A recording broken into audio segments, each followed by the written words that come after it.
Alvarino Pinheiro, Orlando Fontes e Miguel Betancourt, em Visão Periférica. Se a gravidade te cola ao chão, se a claridade não rompe a escuridão, muda a função dos teus sentidos para um modo de visão periférica. Com moderação de Diogo Andrade, quinzenalmente às quintas-feiras, à 13h, no Rádio Clube de Angra. Visão periférica.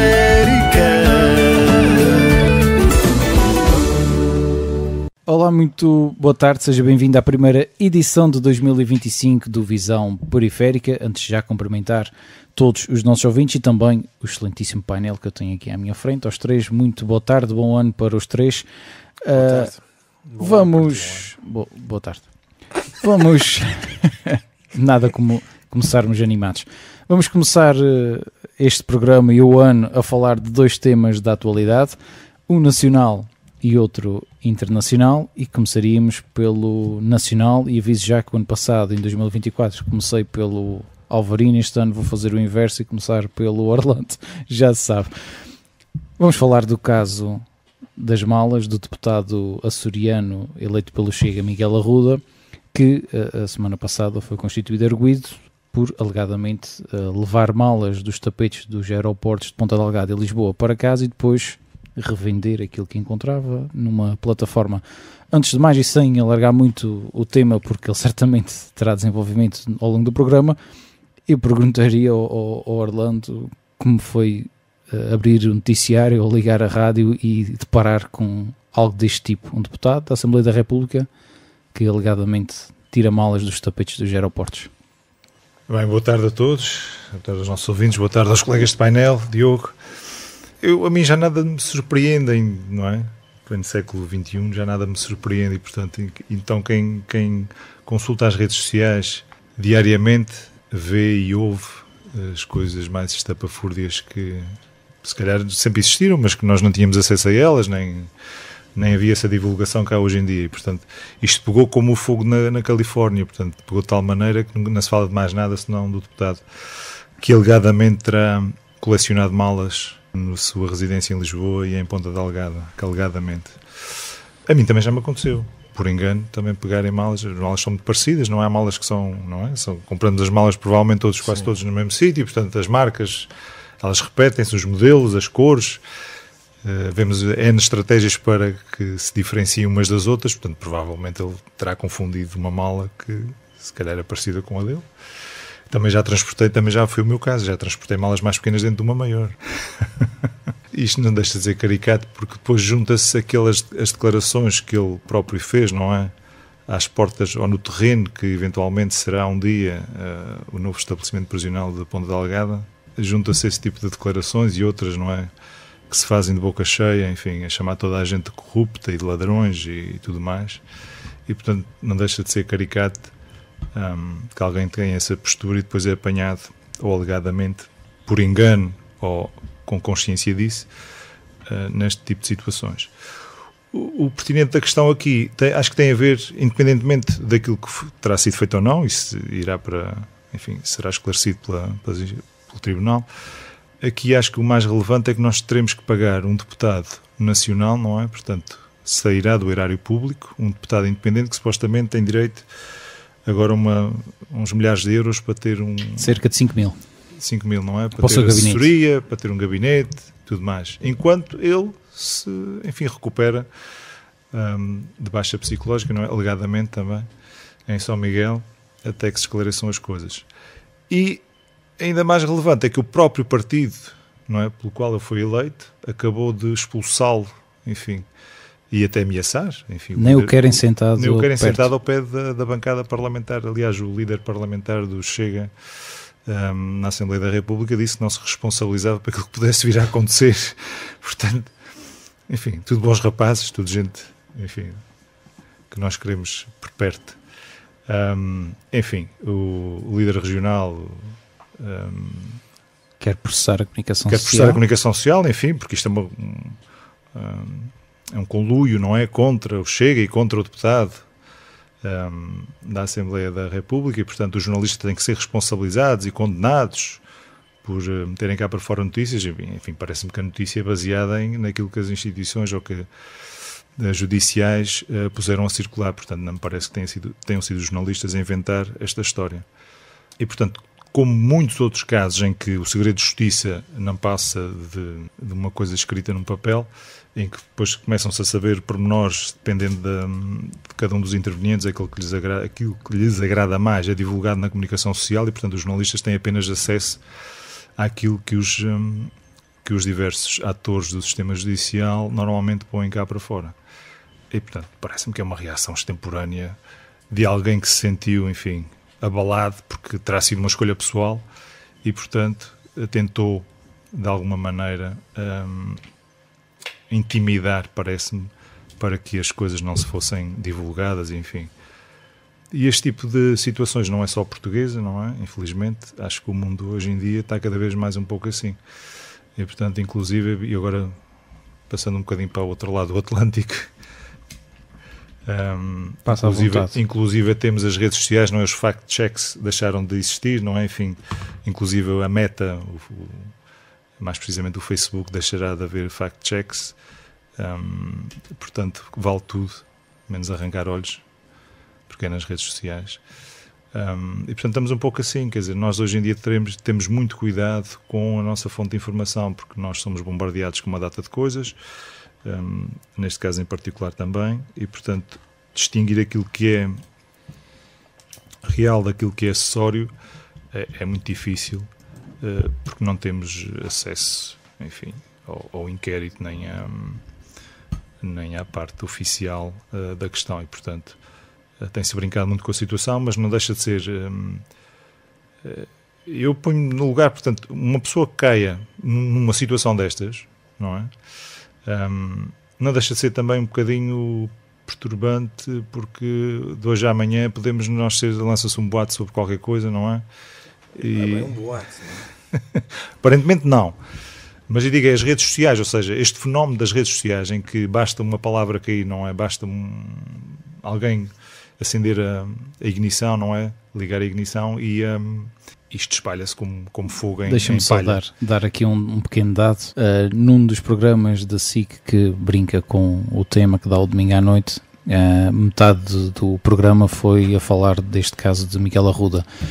Esse programa teve mais de 1.100.000 espectadores em Portugal. Eu duvido que alguém de norte a sul não saiba deste caso. Portanto, foi algo fora de comum, por isso é que a SIC publicou os números. Não sei se foi só pelo programa ou se já estavam à espera que efetivamente o programa abordasse esse assunto. Mas é que este caso das malas, enfim, temos que pôr em perspectiva, ou seja, a gravidade aqui isto não é um crime cometido contra pessoas, não é? Enfim, contra bens, enfim, é claro que quem ficou sem a sua mala, se foi o caso, não é? É uma situação extremamente chata, mas nós temos situações de deputados que, enfim, que têm que suspender os mandatos porque são arguídos em processos que envolvem, enfim, coisas bastante mais graves. E, portanto, não se vê ninguém, não é, dessa maneira. Ou seja, aqui houve uma certa... Eu não sei se foi o caricato da situação, não é? Acho que é o caricato da situação, ou seja, mas quem é que se lembra de ir a uma passadeira e estar ali, mas como é que aquilo se faz? Quer dizer, e se imagina que o dono da mala está mesmo ali do outro lado, na passadeira, e de repente... Portanto, não faço ideia como é que era o modo operandi disto, não é? Mas relativamente à gravidade da situação, é grave, no sentido que estamos a falar de um deputado eleito para a Assembleia da República, enfim, que devia ter mais algum pudor relativamente a esta situação, mais do que um cidadão comum, não é? Mas em termos de gravidade, não é? Nós temos casos com outros deputados e ao longo dos anos que são muito mais graves do que este e que não tiveram esta exposição, aparentemente, não é? Nem toda a gente pegou nisso. Ou seja, aqui há essa curiosidade, enfim, que toda a gente achou caricato e achou-lhe graça. Que não tem graça, não é? Principalmente para quem é avisado. Mas é curioso. Orlando, antes de passar a palavra ao Miguel, deixa-me só acrescentar aqui mais um ponto que tem a ver com o seguinte. Este tema já foi trazido a debate no Parlamento Nacional. Há riscos, por exemplo, de nós, daqui a 15 dias, no plenário regional, termos também algumas bocas ali entre bancadas que possa sair de repente uma piada de mau gosto sobre este assunto? Claramente, acho que foi ontem ou antes de ontem, o José Manuel Bolieiro, alguém lhe perguntou sobre o caso. Não é? Ele não quis, enfim, não se quis imiscuir, enfim, pronto. Mostrou-se surpreendido. Mostrou-se surpreendido, não é, e tal, e que nos Açores, enfim, nós temos é que manter a estabilidade e tudo mais, portanto não se quis envolver nessa situação. Mas sim, é provável que pelo menos naquelas trocas de bocas, não é, que há com os microfones desligados ou mais ou menos ligados, enfim, quando alguém está do lado, provavelmente isso vai acontecer, não é? Porque nós ouvimos tanta coisa mesmo com os microfones desligados que acredito que haja essa troca de galhardetes entre os vários intervenientes. Miguel, como é que olhaste para esta situação como cidadão comum? Como é que uma pessoa olha e vê que um deputado possa ter alegadamente feito isto? Ora, boa tarde a todos, antes de mais, boa tarde aqui aos colegas, ao Alvarino, ao Orlando, a ti, Diogo, boa tarde aos ouvintes do Rádio Clube de Angra, um bom ano para todos. O deputado Miguel Arruda, antes de ser deputado, é uma pessoa, é um ser humano. E como todas as pessoas, tem qualidades, tem defeitos, tem tentações, tem deslizes, e há uns que têm deslizes maiores do que os outros, e o Miguel Arruda claramente é um desses casos. Portanto, deslizou nas passadeiras dos aeroportos durante largos meses e acabou por levar... Também não foram assim tantos meses, porque as eleições foram em março do ano passado. Sim, exato. Pronto, é quase há um ano. Acho que a denúncia foi em novembro, não foi? Uma das denúncias, foi mesmo. Portanto, talvez. E acho que as autoridades queriam recorrer a vídeos anteriores, enfim, certo, imagens anteriores certo. Para ver se a coisa... Agora, o facto de ser deputado, como o Orlando disse, pronto, deveria ter um bocadinho mais de juízo, porque é uma figura mais ou menos pública, mas mais importante do que isso, é uma figura que exerce um cargo para o qual foi eleito pelos seus concidadãos, ou parte deles, obviamente. Uma coisa que me parece certo é que, se não fosse deputado de Chega, e não me interpretem mal, porque eu não defendo nem a narrativa nem a ação de Chega, bem pelo contrário, mas se não fosse deputado de Chega, se calhar este caso não teria tido o alcance que teve. Este foi um dos motivos, na minha perspectiva. O outro foi o próprio Miguel Arruda disponibilizar-se, por vontade própria, a tentar justificar toda esta situação. Ora, não tendo ele o dom da oratória e tendo sido ele aparentemente apanhado a mentir nos órgãos de comunicação social sobre este caso, fez com que isto tudo tivesse um alcance muito maior, na minha perspectiva. Em relação ao primeiro ponto, o fato de ser deputado de Chega, bem, toda a gente, eleitores de Chega e não eleitores de Chega, sabem perfeitamente, têm consciência de que uma das bandeiras de Chega é a luta contra o crime e a corrupção, como se isso fosse uma bandeira exclusiva do partido em questão, quando não é. Mas pronto, eles pegam nesta luta, transformam-na, cozinham-na com uma narrativa muito própria, de forma a ter alcance, através das redes sociais, através dos órgãos de comunicação social, e o Chega acaba por assumir, um pouco com a conivência dos outros partidos, acaba por assumir a bandeira da luta contra o crime e contra a corrupção. Pronto. Cai o Carmo e a Trindade, quando um dos vários deputados do Chega a nível nacional, quando mais um deles é apanhado nas teias da lei, passa a expressão. Porque não é caso único. Não é caso único. E tanto não é caso único que até hoje dizem, e aqui pronto, como entre aspas, vendo o peixe que comprei, dizem que o próprio líder nacional André Ventura consegue abafar muitos dos casos, alguns totalmente, outros parcialmente. Neste caso de Miguel Arruda, parece que as provas são tão evidentes que André Ventura não teve outra hipótese senão assumir que realmente tinha um problema entre mãos. Pronto, daí a expulsão do Miguel Arruda do partido. Só não foi expulso do grupo parlamentar porque antecipou-se. portanto ele de tolo não tem praticamente tudo, tem alguma coisa de esperteza, mas André Ventura ficou bem na fotografia para quem quer que ele fique bem na fotografia, porque na verdade quando dizem que o André Ventura teve uma postura honesta ao assumir o problema, na verdade ele não teve outra hipótese, neste caso, não teve outra hipótese.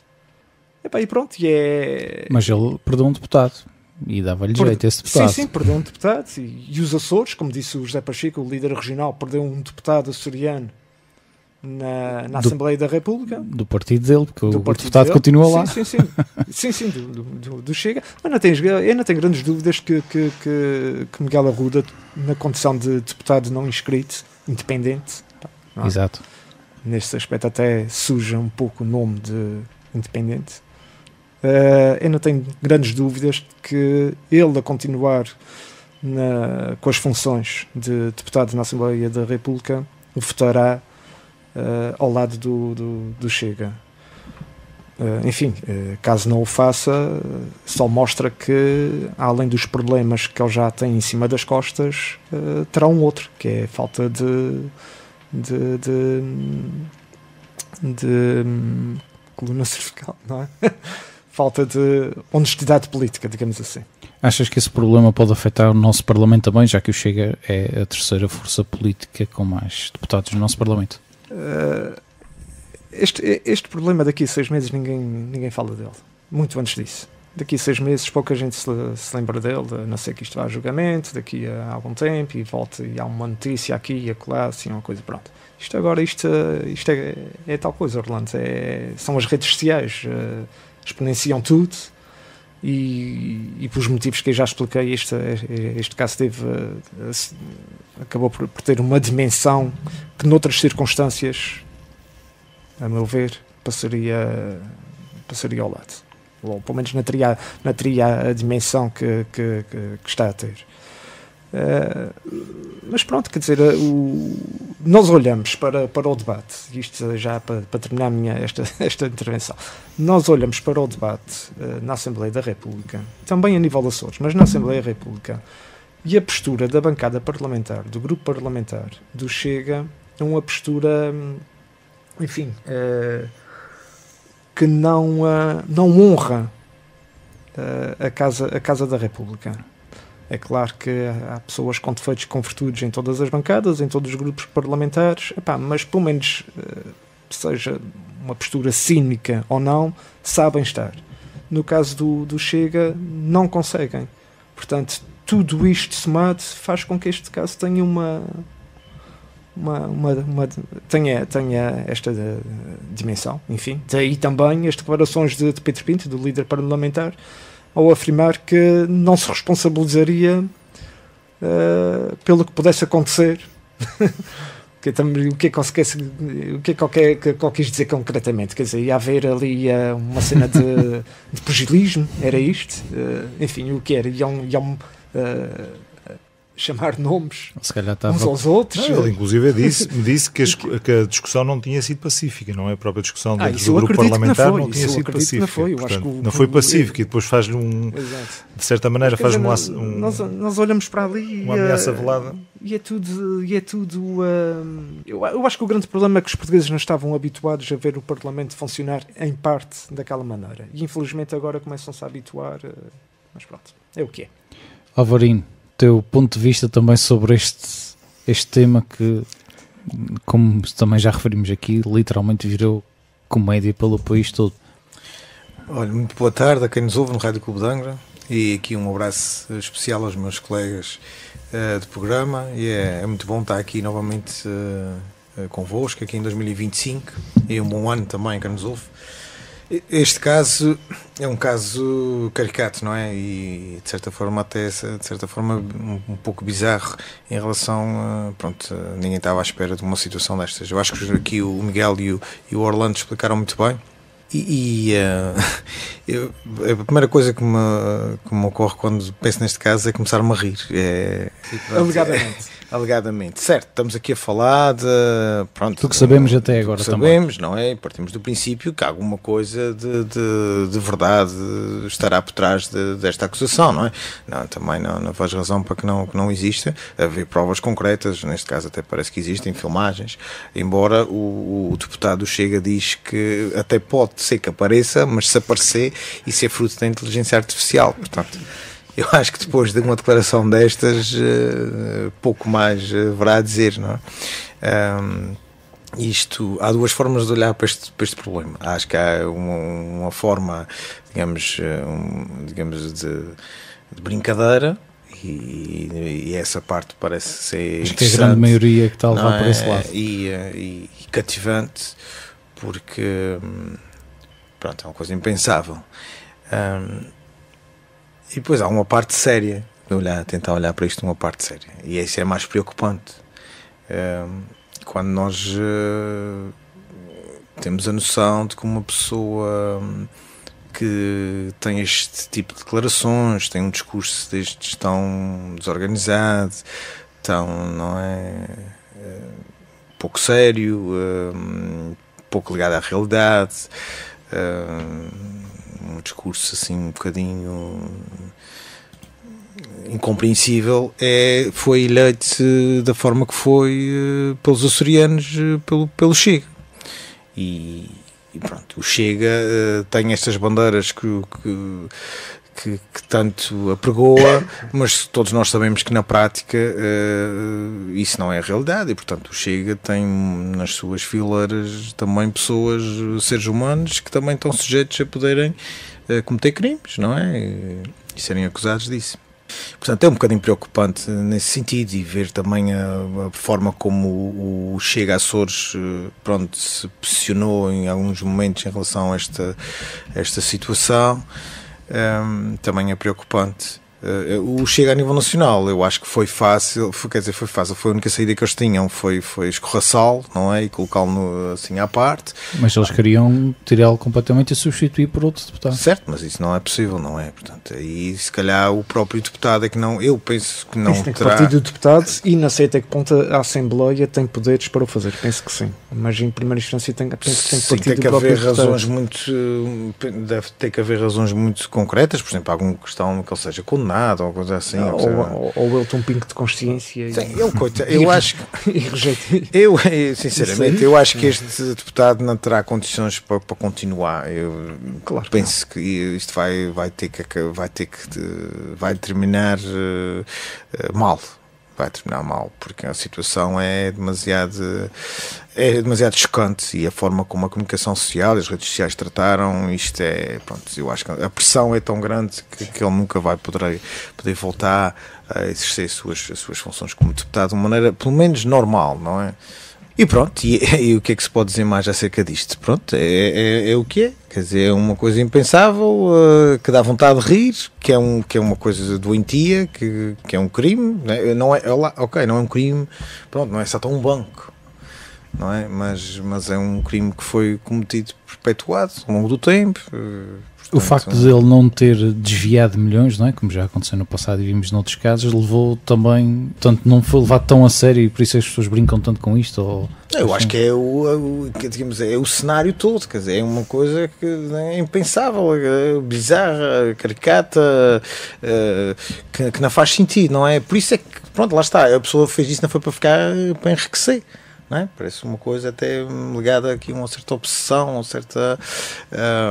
Há quem já tenha brincado com isso também, mas não. Ele a páginas tantas diz, sim, o Vinted, não é? Sim, a minha esposa tem qualquer coisa lá, não sei. Sim, depois aí é tudo só mentiras O Miguel Arruda, quando na terça-feira da semana passada, quando isto veio a público, Miguel Arruda, se tivesse ficado calado, remetido ao silêncio, não teria tido a dimensão que teve. É um facto. Não teria, não tenho qualquer dúvida que ele, como eu disse há pouco, ele colaborou muito para que esta situação tivesse alcançado a dimensão que... Sim, eu acho que não há dúvidas nenhumas, porque as declarações, mais do que o comportamento em si, não é? Mais do que o comportamento, que é inaceitável e incompreensível, e que ninguém passa para a cabeça de ninguém fazer uma coisa dessas, não é? É mais isso que o Miguel está a dizer. São as declarações, porque as declarações são surreais. A forma... Ele às tantas, numas declarações que dá na Assembleia da República para a Comunicação Social, fez-me lembrar aquela cena típica do aluno que mente ao professor, fez o trabalho de casa e inventa uma mentira para dizer ao professor, e o professor começa a questionar, então, mas se é assim, porque é que e o aluno começa a ficar sem jeito e a esquivar-se. Epá, é tal e qual, portanto, vocês já ninguém se lembrava que nós tínhamos um deputado, não é? Chamado Miguel Arruda, eleito pelo Chega. Eu acho que lembrava-me. Lembravas? Eu já não me lembrava. Eu lembrava-me passado já ao lado. Não me lembro de ter visto uma intervenção, uma coisa como já estava demasiado ocupado a fazer outras Exatamente. coisas. Mas o que me vem à cabeça depois disto tudo foi a primeira imagem que tive no debate da RTP Açores, quando foi das eleições, que ele disse que ia gritar para a Assembleia da República. Sim. Lembram-se dessa imagem? Que ele ia com um casaco. Mas espera, só tem que arrumar as malas, ele tinha ainda muita coisa para... Eu lembrava-me do Miguel Arruda, que ia gritar para a Assembleia. Esse debate, para quem estava em casa a assistir, foi constrangedor. Devido por causa devido à preparação e à atitude. Exatamente. E ele começa logo na sua primeira, não sei se te recordas, a primeira, aliás, isso circulou agora nas redes sociais, mas na altura eu fiquei profundamente incomodado com a primeira intervenção do Miguel Arruda no debate, que foi questionar o Francisco César se o filho, na altura com 10, 11 ou 12 anos antes, já estava inscrito no PS. Sim, qualquer coisa, exatamente, assim, lembro-me. E depois ao longo do debate não apresentava propostas, não apresentava ideias. Era só com o discurso típico de não, ele próprio de um populismo mal preparado e sem argumentação. No PS. Porque para o bem e para o mal, o líder nacional do Chega tem o poder de argumentação. Claro. Além de ser inteligente e esperto, tem o poder de argumentação. Podemos não concordar com a argumentação de André Ventura, podemos não concordar com a forma como ele argumenta, a forma como ele trabalha essa argumentação, mas tem-na. Agora, o tal debate para as legislativas nacionais, o debate com os candidatos dos Açores, foi constrangedor para quem assistiu, imagino para quem estava lá. Lá está, mas mesmo assim foi eleito. E isso é que é preocupante. Eu acho que temos todos que pensar sobre isso. É a onda que ele estava a falar do André Ventura, ou seja, o André Ventura aparece e ninguém se preocupa quem são os candidatos. Mas é bom que se começassem a preocupar, que era para depois nadar nestas situações. Aliás, o tal constrangimento do líder regional tinha muito a ver com isso, ou seja, isto foi escolha minha, não é? Portanto, vocês não vão nós estragar podemos aqui. Se enganar, nós podemos se enganar em relação às pessoas. Bem, vamos lá ver uma coisa. Eu acho que a vida vai-nos ensinando. Claro, o Miguel acabou de dizer agora, relativamente àquela imagem que nós temos do debate, quer dizer, não havia ali nada, quer dizer, relativamente exatamente, relativamente ao político, estás a ver? Já não estou a falar do resto. Sim, é isso que eu estou a dizer. Em relação ao resto não se pode. E isso, eu acho que para o Chega isto foi uma pancada forte. Porque vocês disseram muito bem, isto não é um crime, não é, pronto, não estamos a falar de coisas como já se falou, são atentados contra a integridade física, e não sei o que estamos a falar, não estamos a falar de corrupção, não é outro nível. Mas acaba por ser uma facada muito grande no Chega, no sentido em que também se percebe que eles são humanos, entre aspas. São mortais. São mortais. E acho que muitas vezes o que o Chega quer transmitir é que não, que eles estão acima moralmente estão acima dos outros partidos e das outras pessoas.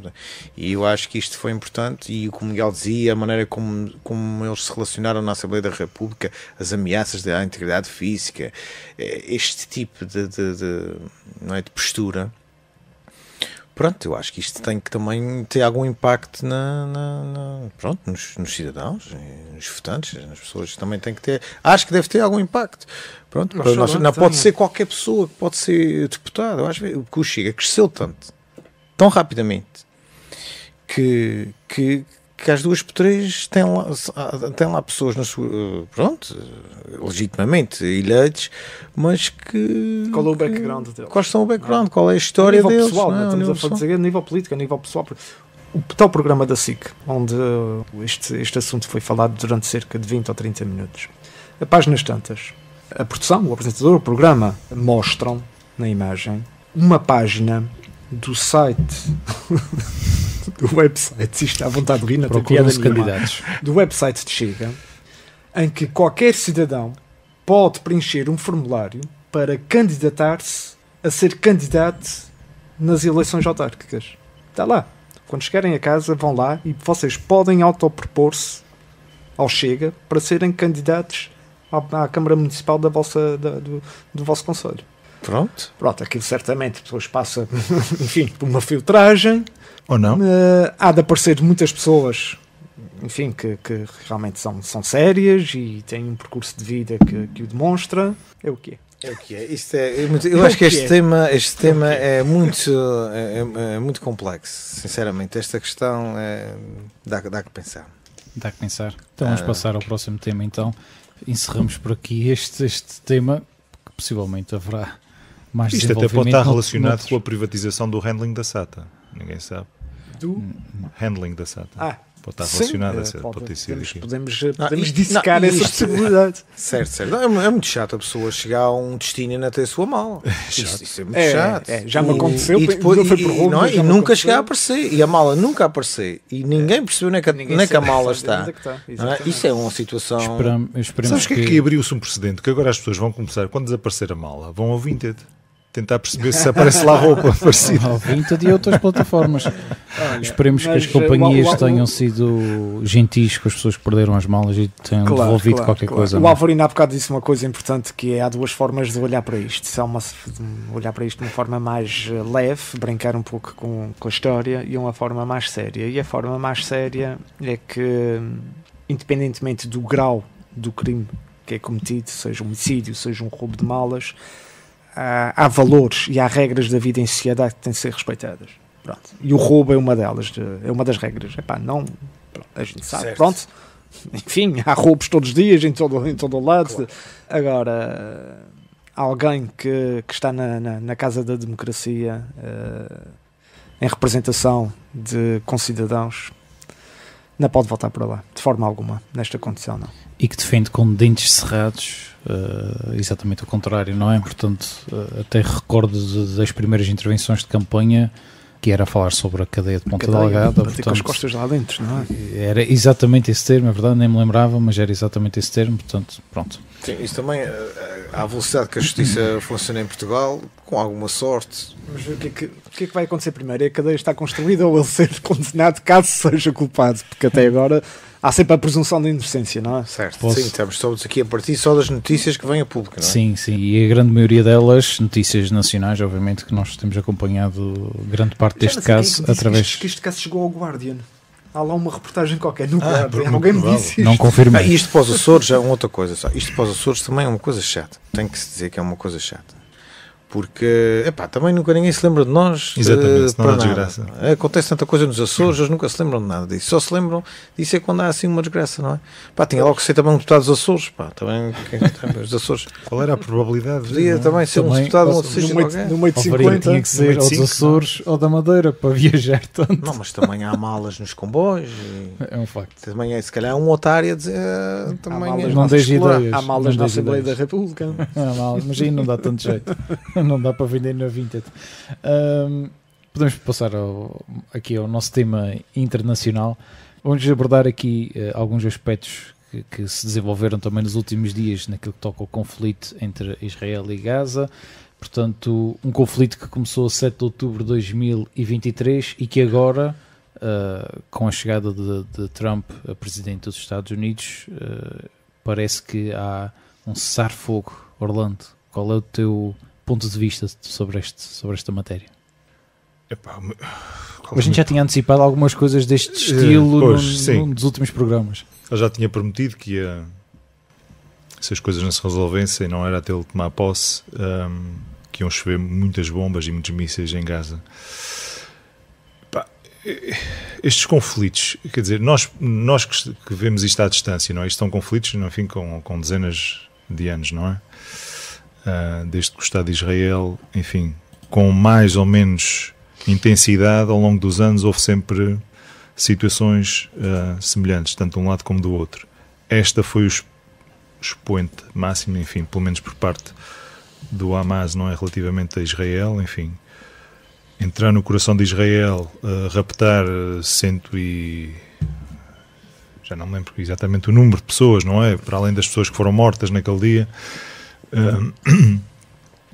Portanto, há aqui uma expectativa enorme relativamente à libertação desses reféns e em relação àqueles que ainda podem continuar vivos, não é? Já sabemos que pelo menos 6 terão morrido, daqueles que ainda estão por libertar, se não me engano. Para as famílias que estão à espera, não é? Enfim, para saber as notícias e para saber o desfecho destas situações, será uma angústia tremenda. Portanto, estas situações, quando acontecem, a mim, eu já tentei, enfim, baseado naquilo que soube de outras pessoas. São 8 reféns. 8 que já terão falecido, já terão sido, exatamente, perdido a vida, entretanto. Como é que nós reagiríamos numa situação semelhante, não é? Enfim, se nós não vivêssemos nos Açores, mas vivêssemos em Israel, ou em Gaza, ou enfim, na Cisjordânia, ou enfim, num país desses, se nós não porventura, a nossa reação, não é? Aquilo que nós fazíamos no nosso dia-a-dia, a maneira como nós interpretávamos estas situações, como é que, não é? Enfim, provavelmente seria muito semelhante àquela dos intervenientes que ali coexistem naquela região. E, portanto, é muito difícil a mim, enfim, fazer um juízo de valor.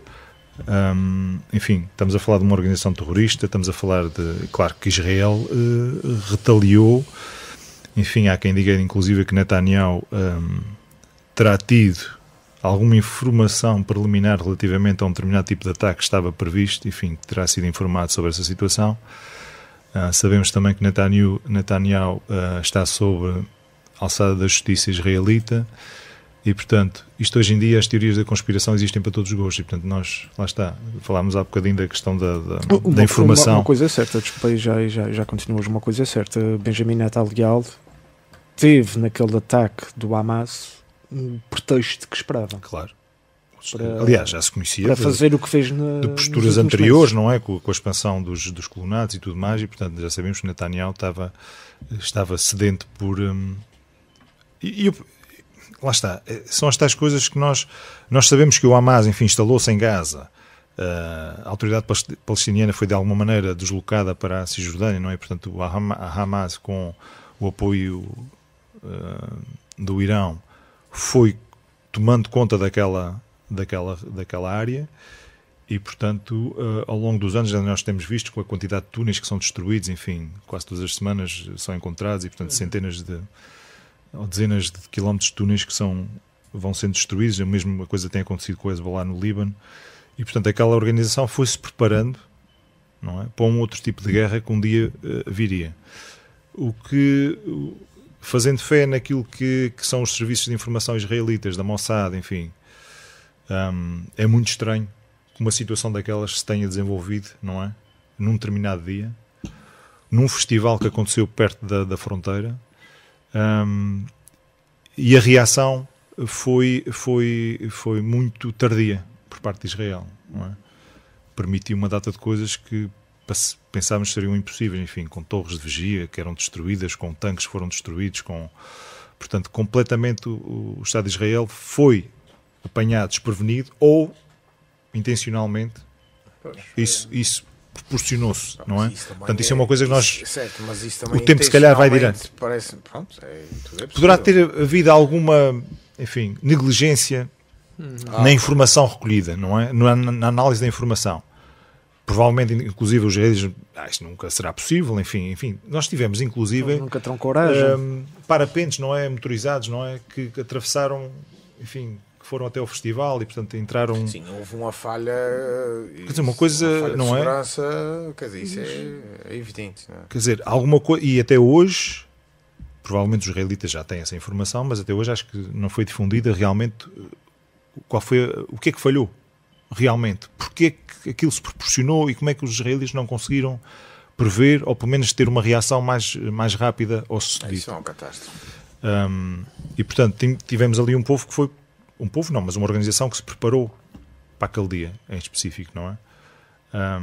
Porque nós já vimos entretanto respostas de Israel relativamente ao Hezbollah, enfim, com a questão dos pagers, não foi? E com os rádios e tudo mais, que também não é uma coisa que acontece de um dia para o outro. Aquilo foi uma coisa programada com muita antecedência. Sim. E tem que haver para entrar nos canais de uma distribuição. Cadeia de circuitos. Exatamente. Aliás, penso que já falamos sobre isto aqui. Tem que haver uma cadeia de circuitos, desde o fornecedor ou muito perto dele. Não é? Desde a compra dos direitos, enfim, para fornecer, para produzir os determinados os equipamentos, até conseguires entrar na cadeia e fazer com que aquilo tudo seja uma coisa lícita e que não levante suspeitas. Portanto, e ver o grau de programação e de cuidado que tiveram nesse aspecto. Portanto, eu aqui estou a especular, não é? Portanto, estas situações, há coisas que acontecem porque têm que acontecer, não é? Enfim, porque não há maneira de as poder evitar. Há outras que, para o nível de sofisticação que existe, enfim, deixa-se a pergunta no ar, enfim, como é que foi possível aquilo acontecer. Relativamente à questão em particular do cessar-fogo, enfim, pois é uma prerrogativa. Biden chamava assim os louros da questão do cessar-fogo temporário. É claro que Trump diz não, mas isto só acontece porque eu fui eleito e, portanto, avisei que se isto não fosse resolvido a tempo e horas, ele inclusive, acho que agora, hoje ou ontem, também diz que o Egito e a Jordânia têm que receber cerca de 1,5 milhão de palestinianos, não é? O Egito já diz que nem pensar, só que o Egito recebe muita ajuda dos Estados Unidos, tanto em dinheiro como em armamento. A Jordânia é a mesma coisa também, e portanto, enfim, isto é Trump tinha um plano. Claramente, Trump tem esta forma de atuar. Tem sempre um plano. Alguém dizia que é assim, o primeiro mandato, enfim, foi um apalpar de terreno, não foi? E, portanto, ele não sabia bem para aquilo que ia, e portanto rodeou-se de pessoas, pensava que não sei o quê, mas havia pessoas ali com alguma, enfim, com algum discernimento, enfim, com algum sentido de Estado, que de alguma maneira anularam certas ideias. Neste momento não. Neste momento não existe, ou seja, ele rodeou-se exatamente de pessoas que são yes men, e sim senhor, se é para fazer isso, nós vamos fazer isso. São fanáticos. Portanto, são pessoas que que acreditam veementemente. Um secretário da Saúde que rejeita as vacinas. Eles já viram emendar a mão. Já não é bem rejeitar todas as vacinas, mas ele acha que há muitas vacinas. Porque é que existem tantas vacinas, não é? Porque existem tantas e tal. É como a saída da Organização Mundial da Saúde, que agora já se calhar o próprio Trump já está a reconsiderar. Mas sabe-se que aí é um bocadinho como a NATO. Ou seja, eles como são os maiores financiadores da organização, dizem, bem, nós estamos a pagar isto e vocês estão a ditar as regras e nós, o que é que retiramos daqui? Nós só pagamos. A questão da NATO é semelhante, não é? Mas a NATO, na questão da NATO, eu em parte até percebo. Dou-lhe razão.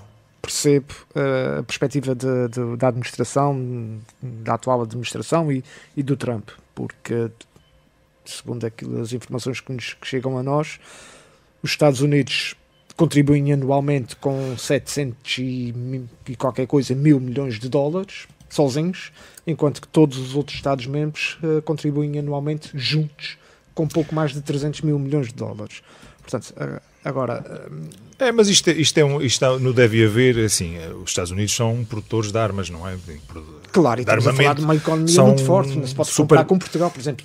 Portugal, uma super economia e muita dela baseada nesta questão da guerra e do armamento. Ainda hoje estava a ouvir na rádio um economista português a dizer que se para Portugal contribuir com os 3% que deveria contribuir para a NATO, isso equivaleria a construir todos antes um novo aeroporto em Alcochete, por exemplo.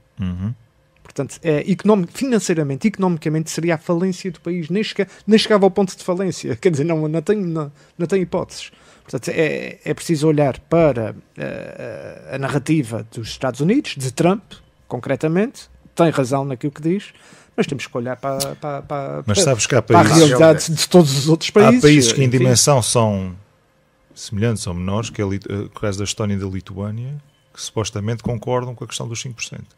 Já não é 3%, estão a concordar com os 5%. Agora já porque estão logo ali ao lado. Eles têm interesse e estão logo ali ao lado. Eles sabem o que custa. Estão preocupados. Portugal, como fica virado ao Atlântico, não é como já discutimos aqui, nós se calhar estamos mais ligados ao continente americano do que realmente à Europa. Eu acho que aí também vai ser... O Trump tem esse estilo, não é? Ele provoca, não é? Ele tem esta atitude mais incisiva e depois... Ele sabe regatear. e estes soundbites que ele vai mandando, não é? E depois na prática nem na maior parte das coisas não acontecem, mas põe as pessoas de sobreaviso, não é? Põe as pessoas em alerta. A questão da Groenlândia, não é? Claro, isto fica tudo em alerta. Canadá, e em alerta as pessoas cedem mais, não é? E esta velha ideia de que os Estados Unidos são a polícia do mundo, eu acho que ele também quer criar este poder. Não é? Que olha, vamos parar agora a guerra. Mas agora a polícia deixa de ser a polícia do mundo para ser o dono do mundo. O dono do mundo, pois isso aí é que é pior. Mas ele também há aqui outra questão no xadrez, é que a China está-se a expandir, não é? Há muitas questões no xadrez. E portanto, tudo o que é Ásia, os Estados Unidos têm uma presença também lá, mas já perceberam que a China tem uma preponderância muito grande. Portanto, é um exército e a China, muito, e a China com muita gente. É um dos principais credores da dívida pública norte-americana. É preciso não esquecer isso, não é? Portanto, como alguém dizia, estavas a falar do economista e é isso que acontece. Quer dizer, o Estado americano tem uma ferramenta que mais ninguém tem, que é o dólar, não é? Que é a moeda franca no mundo. E, portanto, eles têm mais ou menos controle sobre determinadas situações, embora o Fed, não é a Reserva Federal, é independente do governo, mas enfim, eles também querem de alguma maneira tentar condicionar isso, mas têm essa ferramenta que mais ninguém tem, não é? E, portanto, conseguem jogar também um bocadinho com isso, com essa preponderância que o dólar tem no peso da economia mundial. A nível internacional. Exatamente. Aliás, os BRICS, não é? Enfim, há décadas. queriam de alguma maneira pôr outra, olha, eu quero, uma moeda concorrente. Sem querer retirar a seriedade à vossa conversa, eu acho que o que era importante era que as guerras, que esses conflitos parassem. Ou que se reduzissem. Idealmente, e não sei se isso é possível ou não. Esse conflito em Gaza. Sabes que isso é uma falácia, já se fizeram as contas aos conflitos. Existem mais conflitos atualmente do que alguma vez existiram. Sim. Não, sim, existem noutras partes do mundo. Só que nós não somos bombardeados com informação em África, então, com certeza, e Ásia, enfim, mas estes são aqueles que estão mais Cabo Delgado, Serra de Ouro, enfim, são mais visíveis. O que está visível é a Ucrânia neste momento, não é? A invasão russa. No caso do conflito entre Israel e a Palestina, que, enfim, sim, não é da agressão, uma coisa que é quase tão antigo como a própria história da humanidade.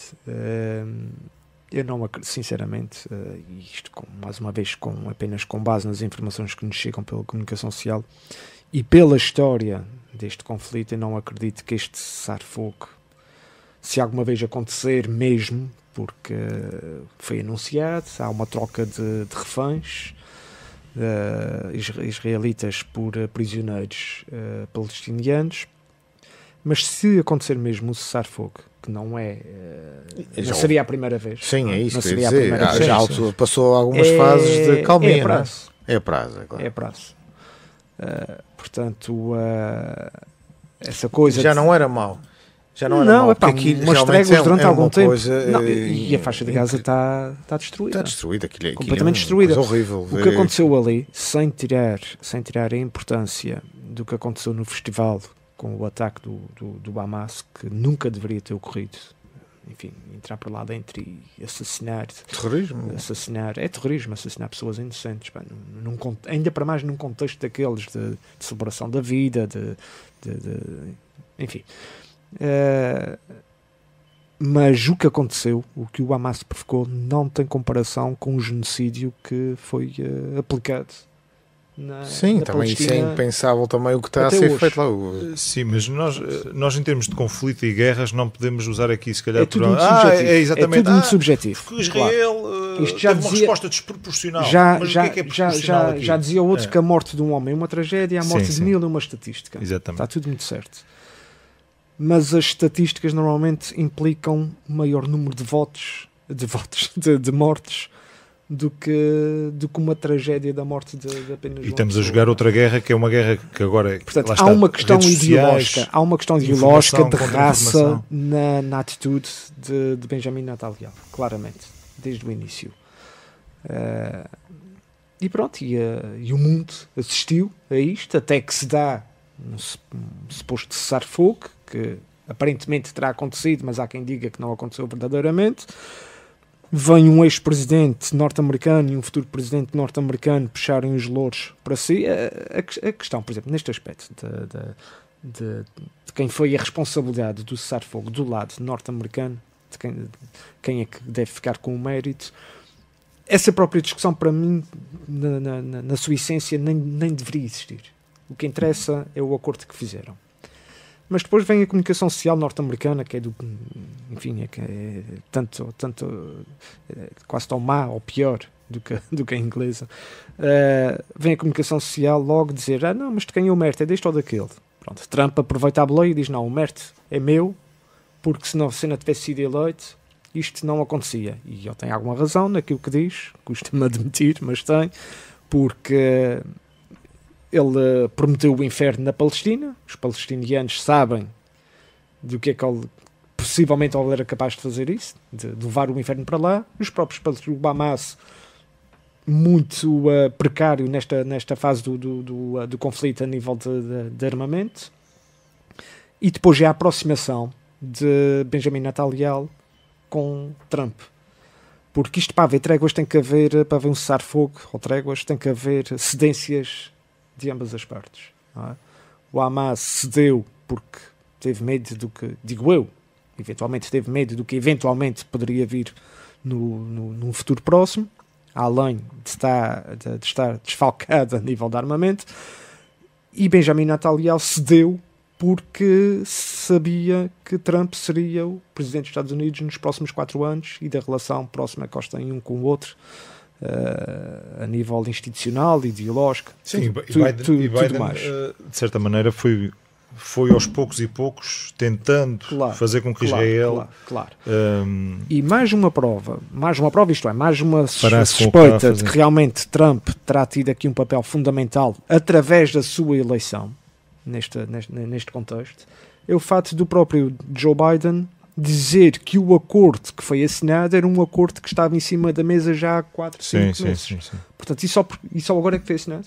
Exatamente nos mesmos termos que que foi apresentado. Lá está, são jogadas políticas, que muitas vezes não. Os políticos aqui, neste caso em particular, estão a ver qual é o melhor desfecho para si, não é? Eles não estão aqui a ter em conta o que é que o povo possa pensar ou o melhor desfecho para o cidadão comum. Eles estão aqui, um ego próprio deles. À margem destas negociatas políticas e militares e tudo isso, pronto, temos milhares de vítimas de um lado e do outro, mais de um do que do outro, e temos um cessar-fogo que, enfim, a história recente do século, pelo menos da segunda metade do século XX, já provou que é um cessar-fogo com pés de barro, isto é, muito frágil. Alvarino, mesmo para terminar, um comentário breve sobre outro assunto que tem a ver com a influência da eleição de Trump, que é a possibilidade de vários açorianos regressarem a casa, porque as novas medidas que o Trump vai aplicar assim o obrigarão. Pois, isso é realmente uma situação que há alguns anos os Açores também sofreram dessa situação, não é? Um conjunto de açorianos foram repatriados aqui para os Açores. Bem, isso acho que nós hoje em dia estamos mais preparados para receber esses nossos conterrâneos do que estávamos no passado. Para eles isso será certamente também um choque enorme nas suas vidas, uma catástrofe. Muitos deles nem sabem onde é que ficam os Açores bem. Até porque eles serão repatriados não na condição de criminosos, mas na condição de ilegais nos Estados Unidos, independentemente se cometeram um crime ou não. Pois, neste caso é essa a questão, não é? Pronto, isso aí vai ser acho que isso seria uma catástrofe social também, não é? É pena que isso aconteça, porque acho que pronto, se tiver que acontecer, acho que é inevitável, será inevitável, como irá acontecer com outras pessoas de outras nacionalidades. Portanto, já está. Sim, isto é global, portanto ele quer literalmente fazer uma limpeza. Eu acredito que os portugueses, eu aí acho que o grande alvo do Trump, e para aquilo que eu ouço, não é bem os portugueses, não é bem os europeus que para lá emigraram, porque nós também, a maior parte da nossa comunidade está bem inserida nos Estados Unidos, para aquilo que percebe, trabalha, tem um papel ativo, temos já uma história já secular de imigração. Eu acho que quero acreditar que isso não vai ser um problema para os açorianos e para os portugueses. Acho que sim, será mais para outro tipo de imigração ilegal que acontece nos Estados América Unidos, do Sul. Sim. América do Sul. Quer estancar a... É América do Sul, é México, é Colômbia, é Venezuela, porque é aquela imagem dos cartões da droga e do crime e tudo isso, mas a verdade é que, digo eu, estamos a falar de uma franja populacional oriunda da América Latina que está associada ao crime. Não, Então, essa é a grande ideia dele então, na campanha então, eleitoral, então, é essa. Estou a deportar criminosos. E as famílias, tal como as portuguesas, as famílias mexicanas que estão nos Estados Unidos, ilegais, ilegais, mas que trabalham. Mas sabes que o choque trabalham, não levam uma vida dentro das regras e dessa convivência em sociedade. O choque de realidade vai vir agora nas próximas semanas, porque já há relatos de empresas que funcionavam principalmente com imigrantes ilegais. Claro, com certeza. Que eles não aparecem ao trabalho, com medo de serem apanhados. E, portanto, a nível da agricultura, a nível das fábricas... Em Portugal exatamente. Portanto, isto vai ser uma realidade. Enfim, ele vai agora esvaziar este balão, não é? Que está a deportar, a questão da Colômbia, a questão do Brasil, que foram algemados, não é? Dentro do avião, tudo mais. Portanto, ele está a cumprir uma promessa de campanha, que é: eu vou deportar tudo o que é criminoso, não é? Porque eles lançaram para aqui toda a gente, criminosos, gente maluca, não é? Que saíram das instituições mentais e tal, traficantes. E, portanto, depois, daqui a 2 ou 3 semanas, o alvo será outra coisa qualquer, não é? Mas agora ele tem que cumprir isto. O que vai tem que fazer perceber, penso eu, é que vai haver uma dificuldade daqui para a frente maior de entrada. Sim. Isso aí eu acredito que vai ser mais visível. Claro, não é? Daqui para lá vai ser mais difícil. Mas isso, até aí tudo bem, porque é um controle na imigração, no processo de até entrada. Nós percebemos, em teoria, pronto, que isso possa era ser. Assim, quer dizer, nas décadas de 60, 70. Sim, tinha que ser com carta de chamada. E tudo isso. Com dificuldade. Agora, pronto, acho que pode acontecer e não estamos imunes a isso, mas quero crer que não vai ser uma situação. Eu não sei, eu vejo isso com algum pessimismo, porque não é que eu esteja a pensar em migrar para os Estados Unidos, não é o caso, mas vejo com algum pessimismo, porque há pouco um de vocês dizia, já não me recordo quem, que se no primeiro mandato do Trump ele estava mal preparado, porque era novidade para todos os efeitos, e havia adultos na sala, portanto, se ele tinha assessores e personalidades da política norte-americana que faziam parte da sua administração, que quando, e eles próprios, que, enfim, passado algum tempo, tornaram público que quando Trump, enfim, se lembrava assim de uma ideia mais radical ou mais estúpida, eles diziam sim senhor, mas depois deixavam passar aquilo, ou esquecia-se e as coisas ficavam assim mesmo, porque havia adultos na sala. Agora não há. A administração Trump rege-se toda pela mesma ideologia. Portanto, não vejo, por exemplo, essa questão de virarem as costas, fecharem a porta da sala oval, ou o que é, virarem as costas ao presidente Trump e dizer, epá, olha, deixa lá que daqui 2 semanas ou já não se lembra disso, ainda pensemos mais no assunto. Não, isto agora acabou. Isto vai ser um tema para a gente desenvolver num programa qualquer, possivelmente. Mas ele vem acicatado pelos processos judiciais, não é, que foram interpostos e depois as investigações e tudo mais, portanto ele vem com vontade de fazer valer, não é? Uma data de coisas, claro, enfim, ainda mais dia porque ele supostamente fechar o Visão Periférica. As eleições em 2020. Não, eu acho que não, acho que o Trump ia gostar, eu acho que ele ia gostar. Ia gostar de quê? Desculpa. Aqui do nosso programa, da Visão Periférica. Um dia desses ele arruma com o nosso programa. É uma questão de gravarmos em inglês, senhores, com inteligência artificial. Continuação de boa tarde para quem nos ouve, boa também tarde. Boa tarde e obrigado por nos ouvir.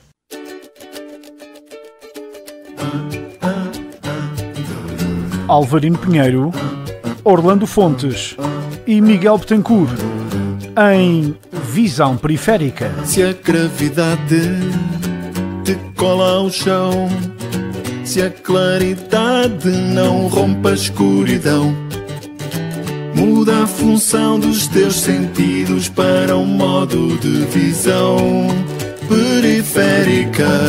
Com moderação de Diogo Andrade, quinzenalmente às quintas-feiras, à 1 da tarde, no Rádio Clube de Angra. Visão